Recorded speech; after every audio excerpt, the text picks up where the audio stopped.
Avis vascular centre మన దేశంలోనే the best varicose vein hospital.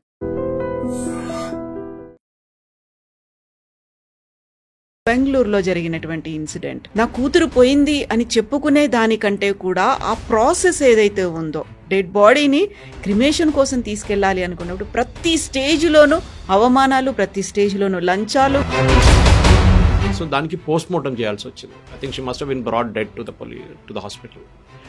Brought dead అన్నప్పుడు ఆటోమేటిక్గా వాళ్ళు పోస్ట్ మార్టం చేపిస్తారు.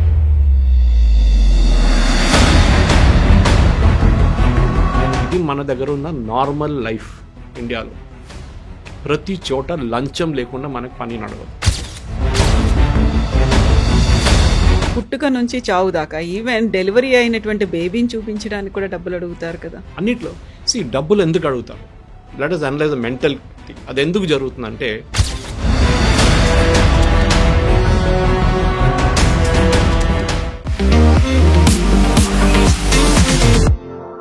నమస్తే, నేను Kavitha. Welcome to I dream news and నిజాలు. బెంగళూరులో జరిగినటువంటి ఒక సంఘటన అందరినీ ఆలోచింపజేసేలా ఉంది, హృదయ విదారకంగా కూడా కనిపించింది. ఒక తండ్రి తన కూతురు చనిపోయిన తర్వాత పడిన బాధ కంటే కూడా ఆ కూతురు డెడ్ బాడీని హాస్పిటల్ నుంచి తీసుకెళ్లి శ్మశాన వాటికి వరకు అంత్యక్రియలు చేసే వరకు ప్రతి స్టేజ్లోనూ ప్రతి ఒక్కరికి లంచాలు ఎలా ఇచ్చారో, లంచం ఇవ్వకపోతే పని జరగదని ఎలా అవమానించారో చెప్తూ ఒక పోస్ట్ కూడా చేశారు. మన సొసైటీ ఎందుకు ఇలా తయారైంది? లంచం ఇవ్వందే ఒక్క పని కూడా జరగదా? ప్రతి చోట లంచాలకి అలవాటు పడేలా చేసింది మనమేనా? ఆ తర్వాత బాధపడుతూ తిడుతూ కూర్చుంటున్నామా? మనతో పాటుగా ఉన్నారు సీనియర్ జర్నలిస్ట్ సురేష్ కొచ్చాతిల్ గారు. సార్ నమస్తే. సో బెంగళూరులో జరిగినటువంటి ఇన్సిడెంట్, నా కూతురు పోయింది అని చెప్పుకునే దానికంటే కూడా ఆ ప్రాసెస్ ఏదైతే ఉందో, డెడ్ బాడీని క్రిమేషన్ కోసం తీసుకెళ్ళాలి అనుకున్నప్పుడు ప్రతి స్టేజ్లోనూ అవమానాలు, ప్రతి స్టేజ్లోనూ లంచాలు, ప్రతి స్టేజ్లోనూ డబ్బులు ఇవ్వడాలు. ఎక్కడున్నా మనం అసలు? అందరూ ఆలోచించాలండి. ఈ స్టోరీ ఇప్పుడు డిలీట్ అయిపోయింది. లింక్డ్ఇన్లో పోస్ట్ చేశారు, ఆయన తీసేశారు. ఆయన సిఎఫ్ఓ ఉండే భారత్ పెట్రోలియం, సీనియర్ పోస్ట్, చాలా సీనియర్ పోస్ట్. 34 సంవత్సరాలు వాళ్ళ కూతురు చనిపోయారు. అది ఎట్లా జరిగింది అనేది ఎవరు చెప్పట్లేదు, మాట్లాడలేదు. సో దానికి పోస్ట్ మార్టం చేయాల్సి వచ్చింది. I think she must have been brought dead to the hospital. Brought dead అన్నప్పుడు ఆటోమేటిక్గా వాళ్ళు పోస్ట్ మార్టం చేపిస్తారు.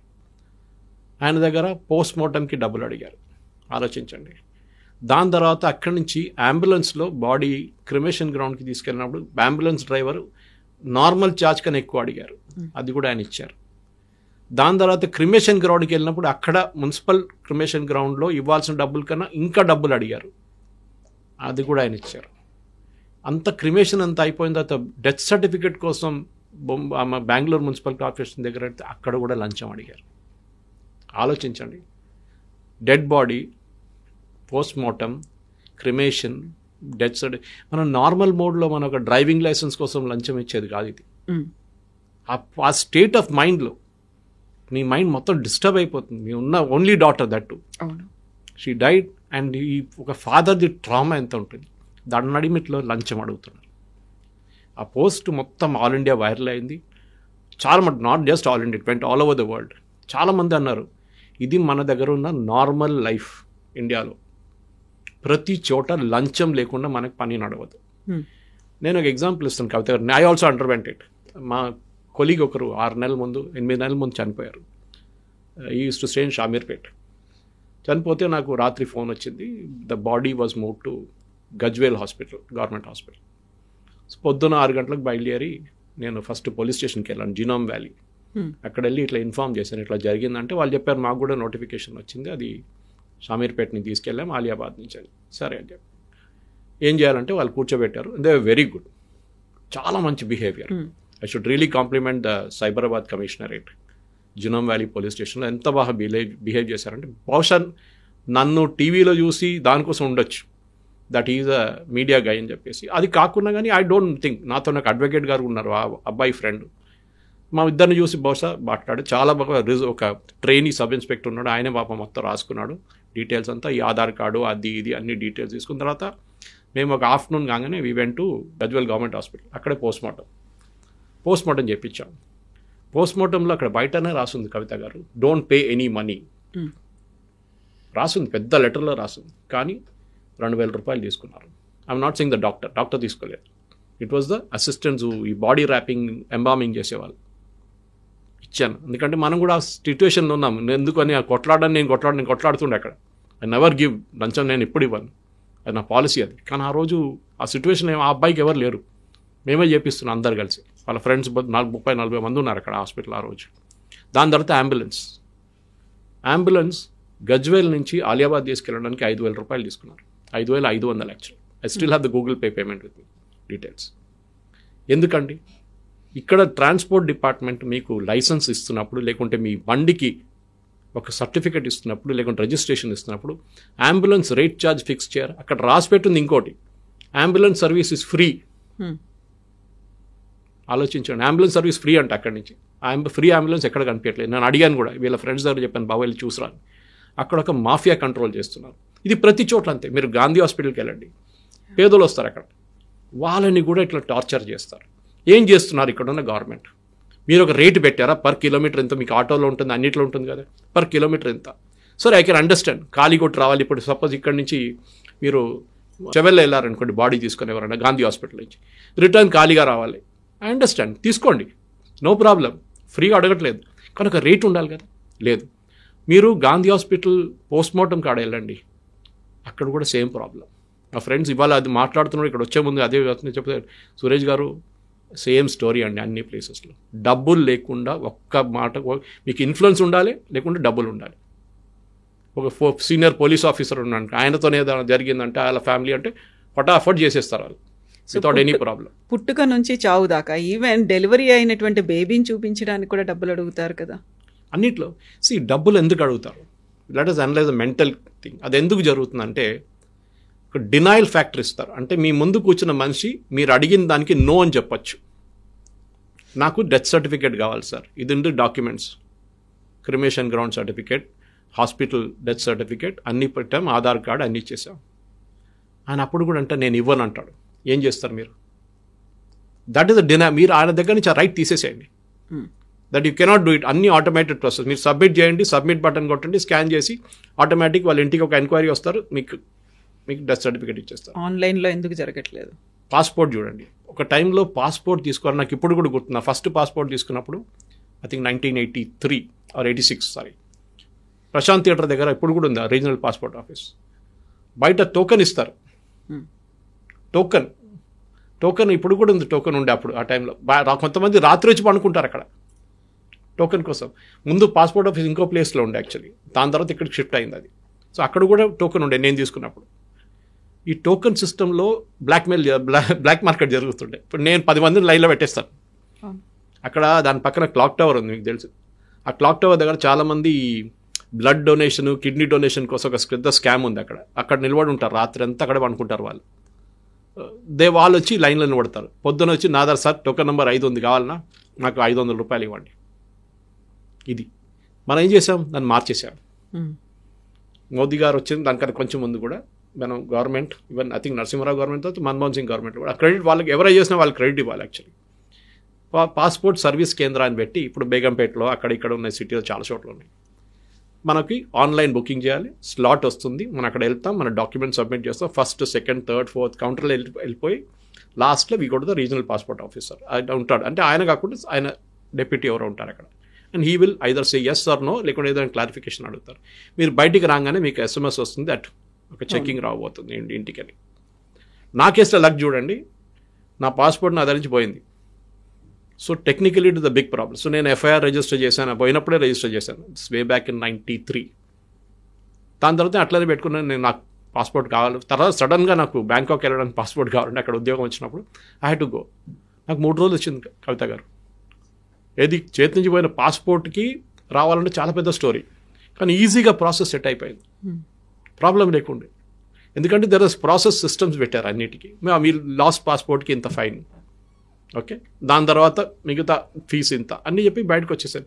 మీరు బిలీవ్ చేయరు, నాకు బయటకు SMS నెక్స్ట్ డే మార్నింగ్ మా ఇంటికి స్పెషల్ బ్రాంచ్ నుంచి ఒక ఇన్స్పెక్టర్ వచ్చారు ఇన్స్పెక్షన్కి. ఆయన వెళ్తూ బై నార్మల్ సెన్స్ నా బిహేవియర్ చూడండి, 500 రూపాయలు తీసి ఆయనకి ఇచ్చాను నేను. వద్దు సార్ అన్నారు. వద్దు సార్ అన్నాడు. ఆయన కూడా నాకు తెలియదు, నన్ను తెలిసిందో చేశాడో లేకుంటే మీడియా వాళ్ళగా తీసుకుంటే మళ్ళీ ప్రాబ్లం అవుతుంది అనుకున్నారు, కానీ వద్దు సార్ అని చెప్పేసి వెళ్ళిపోయాడు. ఆయన వెళ్ళిన తర్వాత 10 నిమిషాల్లో నాకు కాల్ వచ్చింది నా ఫోన్ మీద. సార్ మేము సైబరాబాద్ స్పెషల్ బ్రాంచ్ నుంచి మాట్లాడుతాం, మీ దగ్గర ఒక ఇన్స్పెక్టర్ ఇప్పుడు వచ్చిన ఆయనకి డబ్బులు ఇచ్చారా మీరు అని అడిగి, లేదు ఇవ్వలేదన్నా. థ్యాంక్ యూ సార్ అని ఫోన్ పెట్టేసింది ఆమె. ఆలోచించండి, ట్రాకింగ్ నడుస్తుంది. We are denying that entire process అన్నమాట. ఇప్పుడు చూసుంటారు, మన నాకు ఏదో అక్యూస్ని ఇక్కడి నుంచి మహారాష్ట్రకి పంపించిన దానికి ఒక సబ్ ఇన్స్పెక్టర్ 2 లక్షల రూపాయలు తీసుకున్నాం. ఎందుకంటే వీళ్ళ పొలిటికల్ పోస్టింగ్స్ అట్లా ఉంటుంది. మీకు సైబరాబాద్ ఏరియాలో ఒక పోస్టింగ్ కావాలంటే లక్షలు ఇవ్వాలి మీరు ఇన్స్పెక్టర్గా. ఆ లక్షలు మీరు సంపాదించాలి కదా. మీరు అక్కడున్న 3 సంవత్సరాలు 2 సంవత్సరాలు ఆ లక్షలు సంపాదించాలి. హాట్ సీట్ అది హాట్ సీట్. ల్యాండ్ డిస్ప్యూట్లు, అది ఇది సివిల్ డిస్ప్యూట్స్లో వెళ్ళిపోతారు. I'm just talking of police. అందరూ చేయట్లేదు, అందరూ చేస్తున్నా చెప్పట్లేదు. దాంట్లో మంచి కష్టపడి పనిచేస్తున్న వాళ్ళు కూడా. ఇప్పుడు మీకు జునామ్ వ్యాలీ గురించి చెప్పాను చూడండి, చాలా ఆనెస్ట్గా పనిచేశారు వాళ్ళు, నా దగ్గర అట్లీస్ట్. ఆర్టీఏలో ఎక్కువ అవుతున్నాయి. వెరీ రీసెంట్ గా బస్ ఇన్సిడెంట్ చూసాం. ఆర్టీఏ ఇప్పుడు చూడండి, అక్కడ కూడా డినైబిలిటీ పెట్టచ్చు. ముందు ఎట్లా ఉండే, నాకు ఇప్పుడు గుర్తుంది, నా ఫస్ట్ లైసెన్స్ 1987లో నా 2 వీలర్ లైసెన్స్ కోసం నేను అప్పుడు ఐ థింక్ ఆర్టీఏ ట్రిమల్గిరి అప్పుడే సెటప్ చేశారనుకుంటా. వెళ్ళాను టెస్ట్, కార్ఖానా ఉండే, కార్ఖానా నుంచి ట్రిమల్గిరికి రావాలి. టెస్ట్ నార్మల్ టెస్ట్ ఇట్లా తీసి 8 కొట్టడం, రివర్స్ లేదు కదా స్కూటర్లో, సో 8 కొట్టి టర్నింగ్ అని తీసుకుని లైసెన్స్ మినిమం 1000 రూపాయలు. ఆ టైంలో ఐ థింక్ 500 750 బ్రైబ్ ఉండే, లంచం ఉండే. అది మా ఏజెంట్ చూసుకున్నాడు. సార్ మీరు దీనికంతా రాకండి సార్, ఇది నేను చూసుకుంటా అన్నాడు. మనకు తెలియదు వాడు ఇచ్చిండో లేదో, అది కూడా తెలియదు, కానీ మన దగ్గర తీసుకుంటాడు. ఇదంతా అయిన తర్వాత లైసెన్స్ వచ్చేస్తుంది మీకు, మీరు ఎట్లా కావాలంటే నడిపించుకుంటా, మీకు తెలుసు. పట్టుకుంటే మళ్ళీ ఆ టైంలో లంచంలో నడిచిపోతుంది, 50 రూపాయలు పోలీసు వాళ్ళకి ఇస్తే ఇట్స్. ఇప్పుడు లేదు, ఇప్పుడు అంతా ఆన్లైన్ అయిపోయింది కంప్లీట్గా. సో మీ డినైబిలిటీ తీసేస్తున్నారు. సో ఇక్కడ కొంపల్లీలు ఇప్పుడు మొన్న నేను నా రెన్యువల్కి వెళ్ళాను. ఆఫ్టర్ ఐ కంప్లీటెడ్ 60 years రెన్యువల్కి వెళ్తే ఐ వాజ్ ప్లెజెంట్లీ సర్ప్రైజ్. ఒకటి ఆయన నన్ను గుర్తుపెట్టాడు. సురేష్ గారు మిమ్మల్ని చూస్తున్నట్టు టీవీ సార్, థ్యాంక్ యూ అని చెప్పి టెస్ట్ తీసుకోండి సార్ అన్నాడు. టెస్ట్ తీసుకున్నాను. I drove my car, reverse తీసుకున్నాను, 8 చేశాను. అన్నీ చేసిన తర్వాత వచ్చిన తర్వాత అడిగాను ఎట్లా సార్ అంటే, చూడండి సార్ అన్నాడు, ఒక సెన్సర్స్ ఉందంట, మొత్తం మా రూట్లో సెన్సర్స్ పెట్టారు వాళ్ళు, చిన్నది. మీరు దాని పక్కన వెళ్తే మీ మార్క్ నెగిటివ్ అయిపోతుంది. మీరు కరెక్ట్గా డ్రైవ్ చేస్తే మీకు మార్క్స్ ఎక్కువ వస్తుంది. So out of 100 something marks ఇస్తారు. డినైబిలిటీ తీసేశారు. అక్కడ కూర్చున్న ఆర్టీఏ ఇన్స్పెక్టర్ ఏం మార్చలేడు ర్యాంకింగ్ని. అదేలాగా మిగతా టెస్టులు కూడా అన్ని ఆన్లైన్ చేసేసారు. See that is where I'm saying, online చేసినప్పుడు ఏమైపోతుంది, డినైబిలిటీ ఫ్యాక్టర్ పోతుంది. ట్యాంపర్ చేయలేదు, మళ్ళీ ట్యాంపర్ చేయలేరు. మోస్ట్ ఇంపార్టెంట్లీ మిమ్మల్ని థ్రెటన్ చేయలేరు. నేను ఇవ్వను ఏం చేసుకుంటా వెళ్ళు. మీరు ల్యాండ్ రిజిస్ట్రేషన్ ఇప్పుడు కూడా అన్నిటికంటే కరెక్ట్ డిపార్ట్మెంట్ అది, రిజిస్ట్రేషన్ డిపార్ట్మెంట్. ముందు చెక్ పోస్ట్లో ఉంటుంది, ఇప్పుడు చెక్ పోస్టులు మొత్తం తీసేశారు ఆఫ్టర్ జిఎస్టీ వచ్చిన తర్వాత. ఇప్పుడు మన రేవంత్ రెడ్డి గవర్నమెంట్ డిసిషన్ తీసుకుని చెక్ పోస్ట్ పని. ఇప్పుడు చెక్ పోస్ట్లో ఒక్కొక్క చెక్ పోస్ట్లో పోస్టింగ్ కోసం 50 లక్షలు 25 లక్షలు ఇస్తుండే. అక్కడ కమాయించుకోవాలి ఆ టైంలో. ఏమని అంటాడు, నా కోసం కాదు సార్, మేము పైకి కూడా పంపించాలంటాడు. నా సీనియర్ ఆఫీసర్స్ కూడా ఇవ్వాలంటారు. కమిషన్స్ ఉంటాయి అందులో. ఎందుకండి నాకు అర్థం కాదు. ఇప్పుడు కొంతమందిని ఏసీబీ రేట్లో పట్టుకుంటారు, 5 ప్లాట్లు 10 ప్లాట్లు 2 అపార్ట్మెంట్లు, ఒక గేటెడ్ కమ్యూనిటీ. ఎక్కడ తీసుకెళ్తారు? పైకి వెళ్ళినోడు తీసుకెళ్తాడు. అదంతా ఎవడో ఎంజాయ్ చేస్తాడు మీ డబ్బులంతా. అది ప్రాబ్లం. సో ఈ లంచం అనేది మా ఫాదర్ అంటుండే ఎప్పుడు, ఈ వాజ్ ఇన్ రైల్వేస్ ఇంజనీర్గా ఉన్నప్పుడు అంటారు ఆయన, నేను తల ఎప్పుడైనా I hold my head high and walk అంటారు. నేను జీవితంలో 10 పైసలు తీసుకుని, మా father's brother, younger brother civil service officer ఉండే, Indian revenue service chief commissioner income tax ఉండే కేరళ కర్ణాటక అనుకో. 10 పైసలు సంపాదించలేదు జీవితంలో. ఈ died in normal 2 bedroom house in Kerala, 2 bedroom apartment. ఆలోచించండి. Income tax commissioner, chief commissioner income tax. కన్ను మూసుకుంటే చాలు కోట్లు వస్తాయి, కానీ చేయలేదు ఆయన. సో ఈ ఆల్సో ఇస్ టు సే, నన్ను నా ఇమేజ్ ఏంటంటే నేను రోడ్డు మీద నడుస్తున్నాను, ఇప్పుడు దొంగపోతున్నానని చెప్పలేడు. ఎంతమంది among the government servants can do that. ఇది గవర్నమెంట్లో ఒకటే ఉందనుకుంటున్నారు కవిత గారు, ప్రైవేట్ సెక్టర్లో కూడా కరప్షన్ ఉంది. ఫర్ ఎగ్జాంపుల్ పర్చేస్ డిపార్ట్మెంట్ నేను చూశాను. చాలా పర్చేస్ డిపార్ట్మెంట్స్లో ప్రైవేట్ కంపెనీలో అక్కడ టెండర్లు ఉండవు కదా ఎక్కువ, ఎందుకంటే గవర్నమెంట్ కానీ టెండర్, అక్కడ సెలెక్షన్ ప్రాసెస్ ఉంటుంది, క్వాలిటీ మీద దాని మీద పారామీటర్స్ ఉంటుంది. అక్కడ కూడా ఈ ప్రాబ్లం ఉంది. డిఫెన్స్ మినిస్ట్రీలో ఉండేది మీకు తెలుసు, ఆ స్కామ్లు జరిగినప్పుడు అంతా, స్కార్పియన్ స్కామ్ తర్వాత ఆగస్టా వెస్టర్న్ అంతా అక్కడ కూడా ఉండే. మోదీ గారు వచ్చిన తర్వాత గవర్నమెంట్ డీల్ చేసేసారు. ఇప్పుడు మిడిల్ మ్యాన్ లేరు, 10% వాళ్ళు ఎవరు లేరు ఇప్పుడు నడిమిట్లో. బోఫోర్స్ నుంచి మొదలైంది అది. సో ఎవ్రీవేర్ వీళ్ళకేంటంటే గవర్నమెంట్ సర్వీస్ మినిస్టర్ లంచాలు తీసుకుంటారు, మేమెందుకు తీసుకోకూడదు, ఇది వీళ్ళ లాజిక్ అనమాట. ఆయన లంచాలు, వీళ్ళ ఒక్కొక్కరు లైఫ్ స్టైల్ చూస్తే చూడండి కవిత గారు, వీళ్ళకి వచ్చే జీతం ఏంటి, వీళ్ళ ఎలక్షన్లకు ఖర్చు పెట్టే డబ్బులు ఎంత, ఎక్కడి నుంచి వస్తుంది డబ్బులు, ఎవరు అందుకు అడగట్లేదు ఇదంతా. ఎలక్షన్లు చూపిస్తారు ఎంత ఖర్చు చేసావా, లిమిట్ అంతా 20 లక్షలు, నేను 20 లక్షలు 90 లక్షలు 19,90,000 ఖర్చు చేశానని చెప్పి రాసి ఇచ్చేస్తాడు. దాంతో 10 రెసీట్లు పెట్టేస్తాడు, 10,000 రెసీట్లు, కొంచెం లంచ్ రెసీట్లు, అది ఇది డిన్నర్ అన్నీ పెట్టేస్తాడు దాంట్లో, పోస్టల్ ప్రింట్ చేసిన కాస్ట్ అని చెప్పి. This is the problem. ఈయన చేసిన దానికి what is saying is very clear. ఆయన పాపం దాంట్లో చాలా బాధగా రాశారు, నా దగ్గర డబ్బులు ఉంది, నేను ఇవ్వగలను, ఇచ్చాను. డబ్బులు లేని వాళ్ళు ఏం చేస్తారు పేదోళ్ళు. I was reading about a case. వాళ్ళు ఒక మా లేడీ హస్బెండ్, ఇది వచ్చిన తర్వాత ఒక టీవీ ఛానల్లో వచ్చిన డిబేట్లో ఒక లేడీ చెప్పింది, చాలా పేదమని ఆమె, వాళ్ళ భర్త హాస్పిటల్లో చనిపోతే అక్కడ బాడీ తీసుకోవడానికి వెళ్తే డబ్బులు అడిగారంట సెక్యూరిటీ వాడు, ప్రైవేట్ సెక్యూరిటీ గార్డు ఉండొచ్చు అక్కడ మోస్ట్లీ. నా దగ్గర ఏం లేదు అంటే నీ ముక్కులో ఒక చిన్న పడక ఉంటుంది, అది తీసేయమని చెప్పారంట. ఆ పాప ఆమె తీసి ఇచ్చేసి. That is the level of corruption. ఎందుకంటే పై నుంచి కింద దాకా సిస్టమ్ ఇస్ కరప్ట్.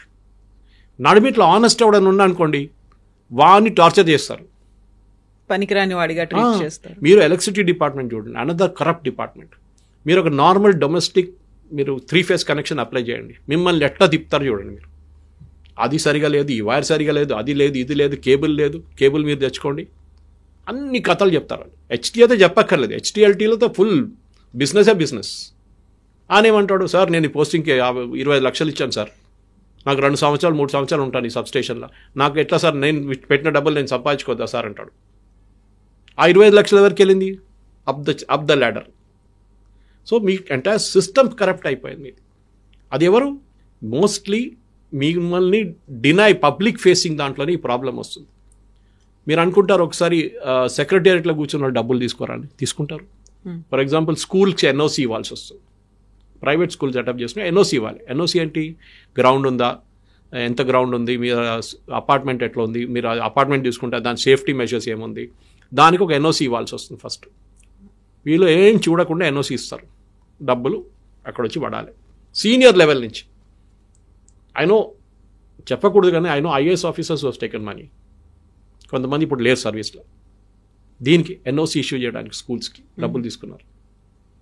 అది this is level of corruption. మనం ఇప్పుడు అంటాం చూడండి, ఒక ఐఏఎస్ ఆఫీసర్ దగ్గర 2,000 కోట్లు దొరికింది, ఆ 200 కోట్లు దొరికింది. ఒక newly appointed topper IAS topper లంచం తీసుకుంటే పట్టుబడ్డాడు ఒడిశాలో ఎక్కడో. అక్రమాస్తులు అనేవి పెరిగిపోయాయి. నాకు అర్థం కాదు, ఇంత ఆస్తి తీసుకుని ఎక్కడికి వెళ్తా. I'm living in a normal 2-bedroom house, normal 2-bedroom apartment, A problem లేదు, 800 square feet. మాకు అంత పెద్ద ఇల్లు కావాలి, అది లేదు, ఏం లేదు. మన దగ్గర కూడా చాలామంది మీడియాలో I'm not saying are not corrupt, they are also corrupt. అక్కడ కూడా మనం ఆలోచించాలి, వాట్ ఆర్ వీ డూయింగ్, మన ఎథిక్స్ ఎక్కడ పోయింది అనేది. మనం వాళ్ళని తిట్టే ముందు మనం కూడా చూసుకోవాలి. ఎందుకంటే 1 finger పాయింట్ చేస్తే 3 fingers are pointing at you. మన వైపులో కూడా ఉన్నారు, బ్లాక్ షీప్ ఉన్నారు. కానీ దాంట్లో చాలామంది ఆనెస్ట్గా పనిచేసిన వాళ్ళు ఉన్నారు, ఎస్పెషల్లీ ద ఓల్డ్ జనరేషన్ చాలా ఆనెస్ట్గా పనిచేశారు. నేను ఇప్పుడు కూడా ఎంవి కామత్ గారిని కలిసినప్పుడు ఒకసారి మా డాటర్ కాలేజ్లో ఆయన, హీ వాజ్ అ ప్రిన్సిపల్ కాదు, he was kind of mentor ఆ టైంలో మణిపాల్లో. ఎక్కడండి లెజెండ్, నార్మల్ చాలా సింపుల్ పర్సన్, ఖుష్వంత్ సింగ్. వీళ్ళందరినీ we just look up to them and say wow, నేను కూడా ఇట్లా ఉంటే ఎంత బాగుంటుండేది. సో డెఫినెట్గా మన ఈ జరిగిన ఇన్సిడెంట్ బెంగళూరులో మన లైఫ్లో కవిత గారు అందరికి ఒక వేకప్ కాల్. ఎందుకంటే దీంట్లో మన తప్పు కూడా ఉంది. నేను చెప్పినట్ల పని జల్దీ చేయించుకోవాలంటే నేను లంచం ఇస్తాను, నేను లైన్లో నిలబడను, ఎవడు పోతాడు అక్కడ దాకా. మీరు అన్ని ప్లేస్, మీరు డిసిప్లిన్ ఎక్కడుంది చెప్పండి, మన దగ్గర ఎక్కడలేదు. ఫ్లైట్ ఆగంగానే అందరు నిలబడతారు, ఏదో ఫ్లైట్ వెళ్ళిపోతుందా, ఆ డోర్ కూడా తెరవలేదు ఇంకా. రైల్వే స్టేషన్కి వెళ్ళని చూడండి, అక్కడ డిసిప్లిన్ ఉండదు. మన లైఫ్లో డిసిప్లిన్ లేని చోట్ల మనం ఏం చేస్తాం, సీట్ కావాలంటే లంచం. ఇప్పుడు ఆ ఫెసిలిటీ లేదనుకో, ముందు పోర్టర్కి డబ్బులు ఇస్తుండే. I'm talking of the 80s and 90s. వాడు వెళ్ళి వాడు యార్డ్ నుంచి వస్తున్నప్పుడే ఒక బట్ట వేసి వాడు పెట్టేస్తాడు మీకోసం అక్కడ. అప్పుడు 50 రూపాయలు 100 రూపాయలు నడిచిపోతుందండి. ఇప్పుడు ఆ సిస్టమ్ పోయింది అనుకోండి. కానీ ఎవ్రీ ప్లేస్, నేను ఒకరిని తప్పు పట్టలేదు, అందరూ సిస్టంలో కరప్ట్ అయిపోయారు. ఎందుకంటే కరప్షన్ ఇవ్వడం ఒక్కటే కాదు, తీసుకున్నవాడు ఒక్కటే కాదు, ఇచ్చే మంచి కూడా తప్పే. దాట్ ఈస్ వై కొన్ని కేసెస్లో కరప్షన్ కేసు ఇచ్చోడని కూడా అట్టుకుంటారు ఏసీబీ లాంటి. కానీ ఎన్ని ఏసీబీ కేసెస్ ఫైనల్లీ ప్రాసిక్యూషన్కి వచ్చి అసెట్స్ని సీజ్ ఎంతమంది చేశారు, ఒక వైట్ పేపర్ రిలీజ్ చేయమని చెప్పండి గవర్నమెంట్ దగ్గర. తెలంగాణ గవర్నమెంట్ లాస్ట్ 10 సంవత్సరాల్లో 11-15 సంవత్సరాల్లో ఎన్ని కేసెస్ పట్టుకున్నారు ఏసీబీ, ఎన్ని ప్రాసిక్యూషన్ అయినాయి, దాంట్లో పట్టుకున్న అసెట్స్లో ఎంత సీజ్ చేశారు, ఎంత ఆప్షన్ చేశారు, ఇది చాలు మనకి. అక్కడిక్కడ రాసి పెడతారు విజిలెన్స్ అవేర్నెస్ వీక్. ఇప్పుడు చూసాను మన అన్ని సెంట్రల్ గవర్నమెంట్ ఎస్టాబ్లిష్మెంట్ వెళ్తే విజిలెన్స్ అవేర్నెస్ ఏంటది ఎవరికి తెలియదు. విజిలెన్స్ అంటే వాళ్ళ దాంట్లో లంచం తీసుకోవాలని పట్టుకోవడానికి ఉన్న మనుషులు. ఎందుకంటే వీక్లోనే ఉండాలనా, దాని తర్వాత లంచం తీసుకోకూడదా, దాని తర్వాత పట్టుకోకూడదు వాళ్ళని. This is the problem. మన సిస్టంలో it has become like that. నేను చెప్తా, మీరు చెప్పింది కరెక్టే, టిల్ బర్త్ టు డెత్ మనం ఒక లైఫ్కి యాక్సెప్ట్ చేసాం. లంచం మీద పార్ట్ ఆఫ్ అవర్ లైఫ్. అందుకు because this like what happened with him. ఒక డెత్ సర్టిఫికేట్ కావాలా, డబ్బులు ఇవ్వండి. బర్త్ సర్టిఫికేట్ కావాలా, డబ్బులు ఇవ్వండి. మీకు హాస్పిటల్లో ఇంకేమైనా పని చేయించండి, డబ్బులు ఇవ్వండి. అన్నిటికీ ఉన్నాయి. And every place in India, everywhere this has become a norm అన్నమాట. మీరు చూసాం లాలూ ప్రసాద్ యాదవ్ డబ్బులు తీసుకొని ల్యాండ్ తీసుకొని ఉద్యోగం ఇచ్చారు. అక్కడేమో మమతా బెనర్జీ గవర్నమెంట్ ఏమో 25,000 మందికి ఉద్యోగాలు లంచం తీసుకొని ఇచ్చారు. ఆ మొత్తం స్క్రాప్ చేసి పడేశారు సుప్రీంకోర్టు. సో ఇట్లాంటి ఎంతమంది సుప్రీంకోర్టు దాకా వెళ్తారు? This is the problem. మనం ఆలోచించాలి. మనం కూడా ఇన్నర్ కాన్షియన్స్ ఉండాలి మనకి. మనం ఇంకోనికి ఆ లంచం తీసుకుంటాడు అని చెప్పే ముందు మీరేం చేస్తున్నారు? మీరు కూడా you are equally guilty in that. Passport కోసమో లేక ఇప్పుడు లేదనుకోండి పాస్పోర్ట్ కానీ చెప్తున్నాను, మిగతా టఫ్ అయితే అయినా టాస్క్ ఉంటే ఫస్ట్ చెప్తాను మీకు, రిజిస్ట్రేషన్ డిపార్ట్మెంట్లో మీరు ఇవ్వకపోతే ఏం చేస్తాడు వాడు? మిమ్మల్ని తిప్పుతాడు. ఈ డాక్యుమెంట్ లేదు, ఆ డాక్యుమెంట్ లేదు, ఇది కనిపించట్లేదు, ఆ స్క్వేర్ ఫీట్ నేను వచ్చి మెజర్ చేస్తాను, తిప్పుతాడు మిమ్మల్ని. అది అనుకుంటే ఎందుకు అదంతా బాధ? మీవాడు అంటాడు, బిల్డర్ అంటాడు, సార్ అదంతా ఇవ్వచ్చాను సార్, నేను ఇచ్చేస్తాను, మీరు ఇవ్వకండి అంటాడు. ఆయన ఫైనల్ కాస్ట్లో వేసుకుంటాడని. The government should crack down every way. కానీ ఆమ్నిప్రెసెంట్ కాదు కదా గవర్నమెంట్, భగవద్ దేవుడు కాదు కదా అన్ని ప్లేసెస్. ఎవడో ఒకటి కంప్లైంట్ చేస్తే ఏసీబీ రేడ్ వేస్తారు. ఐసీబీ రేడ్ వేసిన తర్వాత 2 రోజులు పిక్చర్లో ఉంటుంది, కౌంటింగ్ మిషన్ పెట్టుకుని నోట్లు కౌంట్ చేసుకుంటున్నారు. సీలింగ్ నుంచి, ఫాల్ సీలింగ్ నుంచి, అక్కడి నుంచి ఫ్లోర్ నుంచి డబ్బులు తీసుకుంటున్నారు మొత్తం. దాని తర్వాత 1 నెల తర్వాత 2 నెలల తర్వాత ఆ డబ్బులు ఎక్కడ పోయిందో, ఆ కేసు ఎక్కడ పోయిందో ఎవరికి తెలియదు. అండ్ దిస్ పర్టికులర్ ఇన్సిడెంట్ బెంగళూరులో జరిగింది. It's a wake up call. ఎందుకంటే ఒక నార్మల్ థింగ్ కాదు అది. దట్ ఒక ఫాదర్ వాళ్ళ కూతురు డెడ్ బాడీ తీసుకొని వెళ్ళడానికి లంచం, క్రిమేట్ చేయడానికి లంచం, దాని తర్వాత డెత్ సర్టిఫికేట్ కూడా లంచం ఇవ్వాల్సి వచ్చిందని భారతదేశానికి ఒక పెద్ద బ్లాక్ మార్క్ అది. ఇది ఒక వేకప్ కాల్గా ఉంటే బాగుంటుంది. Yes, sir. Thank you so much, sir. Thank you. And for more videos, please subscribe to iDream. Please subscribe to iDream. Please subscribe iDream. And please subscribe to iDream. For more videos, subscribe to iDream. please like, share and subscribe to the channel. Congratulations, iDream. Subscribe to iDream. Subscribe to iDream.